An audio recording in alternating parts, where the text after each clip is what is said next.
sala.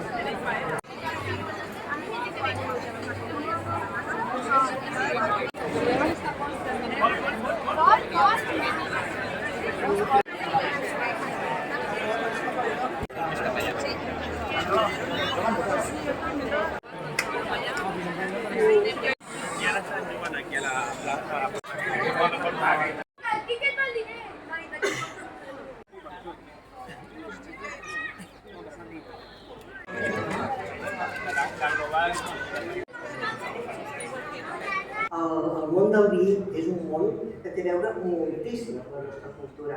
Jo he sentit moltes vegades dir a la gent del Maresme que anava a la vinya. I a la vinya no hi havia vinya.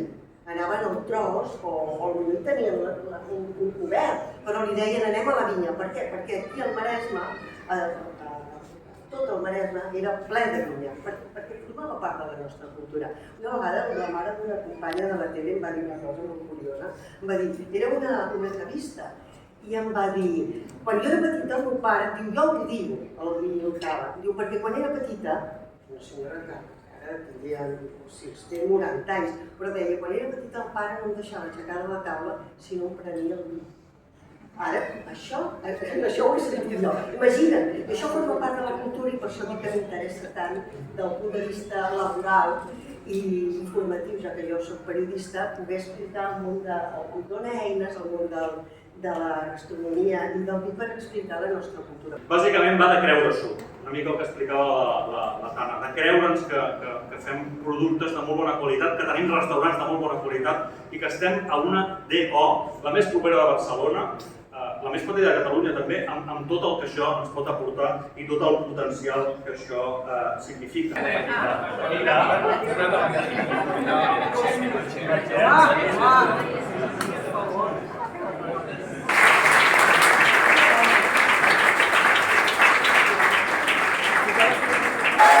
Envers de què? Però bueno, penseu que podríem anar als vins blancs d'intensitat baixa, serien color palla, gairebé aquella palla. És perquè aquesta informació visual, jo sense saber aquest vi quin és, ja puc imaginar-me coses. Però llavors hi ha coses que, bueno, vas i menys coses i dius, ui, no sé si més de molt. I l'hem anomenat Cuineres de Tiana perquè d'alguna manera volem reivindicar el que és la figura de la dona.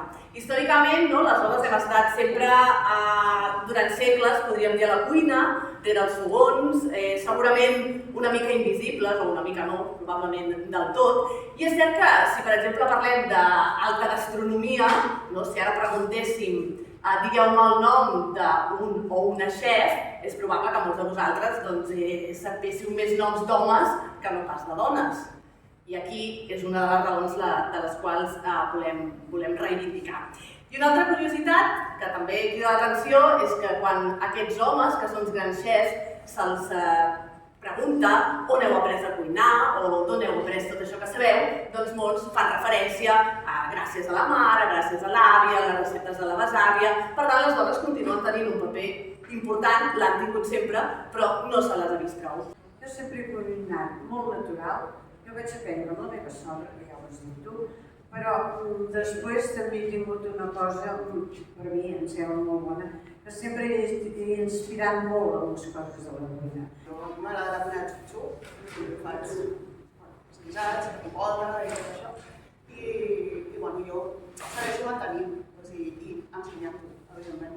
Per això també amb el llibre vaig voler buscar receptes antigues. Per mi el que és molt important també a la cuina hi ha una cosa molt important que és saber comprar. Jo acompanyava sempre la meva àvia de petita a comprar a les botigues per fer el dinar i el sopar. A nivell professional, l'obrador de pastisseria és essencialment d'home.